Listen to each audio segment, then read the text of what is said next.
পাকিস্তান থেকে আসছিল বড় আকারের দুটি কন্টেইনার। নথিপত্রের তথ্য অনুযায়ী কন্টেইনারে ছিল ৩২ টন পাখির খাবার, কিন্তু আসল চাল ছিল এখানেই। কাস্টমসের চোখ ফাঁকি দিয়ে কন্টেইনার বোঝাই করে পাকিস্তান থেকে পাচার করা হচ্ছিল ভয়ঙ্কর নিষিদ্ধ পণ্য। গোপন তথ্যের ভিত্তিতে চট্টগ্রামের কাস্টমস কর্মকর্তারা আমদানি নিষিদ্ধ পণ্যটির ওই চালান জব্দ করেছেন।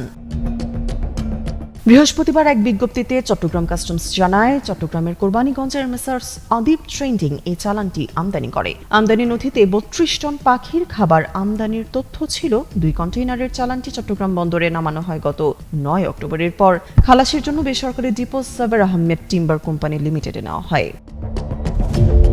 এর মধ্যে গোপন সংবাদের ভিত্তিতে কাস্টমস কর্মকর্তারা চালানটির খালাস স্থগিত করেন এবং পরীক্ষা করার উদ্যোগ নেন।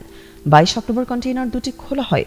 উদ্ধার পণ্যের নমুনা ৩টি পরীক্ষাগারে পাঠিয়ে কাস্টমস কর্মকর্তারা পপি বীজ সম্পর্কে নিশ্চিত হন। এতে ৭ টন পাখির খাবার ও ২৫ টন পপি বীজ পাওয়া যায়। কাস্টমস কর্মকর্তারা জানান, কন্টেইনারের মুখে পাখির খাবার দিয়ে ভেতরে পপি বীজ ঢেকে রেখে কৌশলে আমদানি করা হয়। পপি সিড মাদক দ্রব্য নিয়ন্ত্রণ আইন ২০১৮ অনুসারে ক শ্রেণীর মাদক হিসেবে বিবেচিত।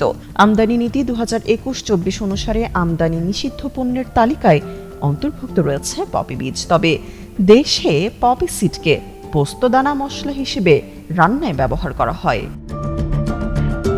পণ্য চালানটির ঘোষিত মূল্য ছিল ৩০,০২,৪৮২ টাকা, কিন্তু কায়িক পরীক্ষণে প্রাপ্ত পণ্যের বাজার মূল্য প্রায় ৬,৫০,০০,০০০ টাকা বলে জানিয়েছে চট্টগ্রাম কাস্টমস। তামান্না তাবাসসুম শ্রেয়া, যুগান্তর নিউজ।